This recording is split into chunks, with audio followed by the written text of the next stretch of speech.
Hello and welcome back to the Football Forecast. We've got Will and Dan with us. It's El Clasico time, and when I was a kid, El Clasico was the game we simply had to watch. But over the last few years, it hasn't been as tight as usual.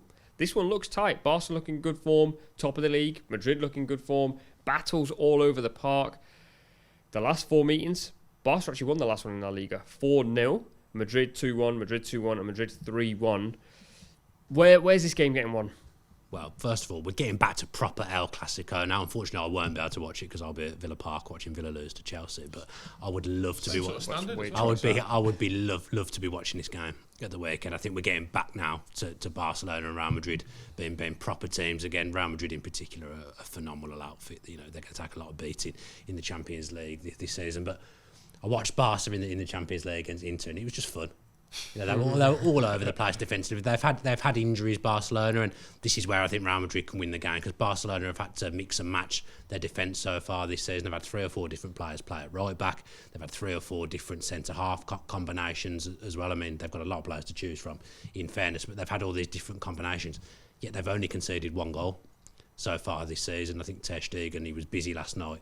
He's going to be really, really busy against Real Madrid, and there's a lot to like about the Barcelona side. You know, Lewandowski is phenomenal, an assassin in front of goal, but Real Madrid are the ones that just feel more like a proper team. You look at them, obviously they won the Champions League last season. They're kind of building in what you would say the right way at the moment. You know, Tchouaméni, Camavinga are playing games, and Kroos might sit out one, then Modric will sit out the next. You know, they're integrating young, exciting, fresh talent into their sides slowly.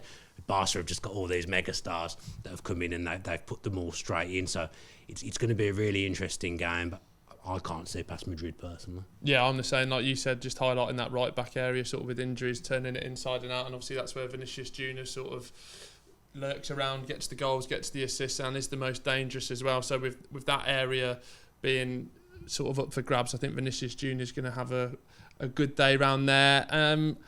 I can't get on board with this Barcelona side, to be honest with you. It's just, you know, they've big middle finger up to the financial system, which in some cases is good, but 1 billion in debt, all these signings bought in, it just doesn't feel right to me. You said something off camera which validates what you just said and why you're so angry, so I'd like to hear it. Well, yeah, but a couple of years ago, Birmingham, this is really deep, but Birmingham signed a player for 1.5 million, shouldn't have done it. 9-point deduction. Barcelona, £1 billion worth in debt. Spotify, you come in. Lewandowski, you come in. No points deductions, Champions League. And I know they're not officially out of it yet, Dan, but they're in trouble. They're in trouble, and that brings a wry smile to my face.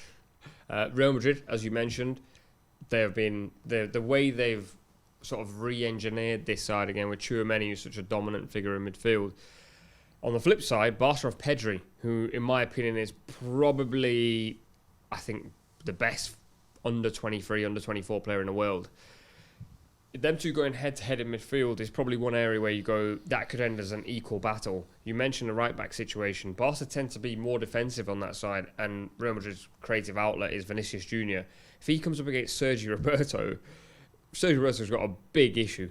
Yeah, I mean, Xavi played very well last night in the Champions League, but by the way as well. I mean, Inter Milan, every time they broke, looked like they were going to score. There's holes everywhere. And obviously they did score 3 times. I don't know whether Barcelona, because they needed the win, were a bit more gung-ho than they would normally be. But like you say, there were holes everywhere, indecision everywhere in that Barcelona back line, and Inter Milan completely took advantage of that going forward. But when you got Lewandowski in your team, you've always got a chance because the guy is an assassin in front of goal. He's just a finisher, and even if he doesn't connect with things properly, doesn't strike the ball the way he likes, he'll get a little deflection and it'll go in. But he gambles because he gets so many shots away. Lewandowski, a really accomplished first-time finisher, but I think Real Madrid will have too much for them because they are more of a team at the moment. And you know, everyone was saying LaLiga was finished, Real Madrid and Barcelona were finished, but you look at those two teams now, even from 12 months ago, they're 2 better teams. They're 2 more exciting teams to watch now.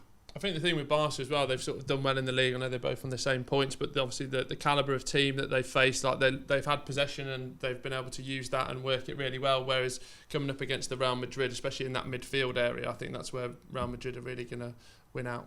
Well, Rafinha's been huge for Barca so far this season. We've spoken a lot about how Madrid win this game, and Madrid probably will win this game. That's the opinion of all 3 of us. But if Barca were to win this game, They'll need Lewandowski on form, but he's practically always on form. Conversion rate of 29% this season, which is really high. Practically anything that's bouncing in the box, he's going to put it in the back of the net. But Rafinha obviously went to Barca from Leeds. He's been the bright spark for Barcelona. Whenever the chips are down, he seems to pull a rabbit out of the hole. He'll be coming up against Ferland Mendy, which will be a very interesting battle, who is also himself not the best going forward. So it will be attack against defence down that side.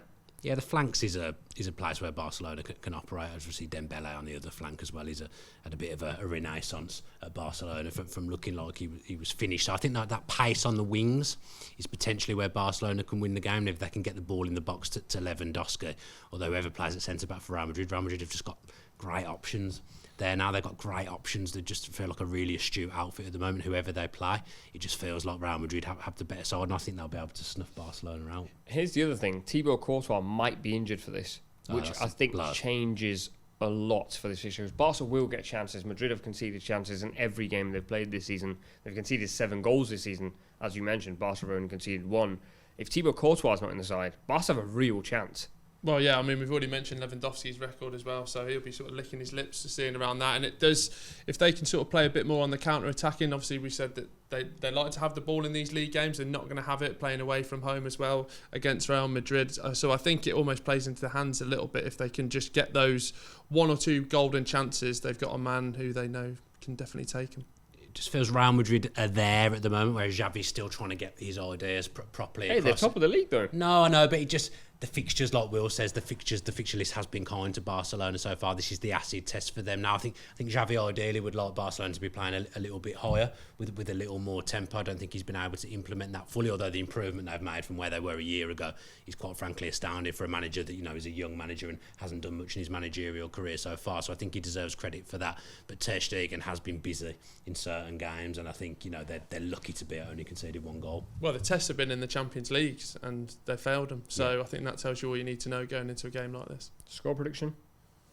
After all this, if you say 2-2 or 4-2... No. 2-1 to Real Madrid. I'm going to go 2-0 to Real Madrid. I'm going to go 3-2 to Barcelona. I've got a big feeling. Wow. Got a big feeling. Having had this conversation, I was like, you know what? We're not convinced you. Yeah, and then the idea of Courtois not being in goal is big for Real Madrid because they do concede chances.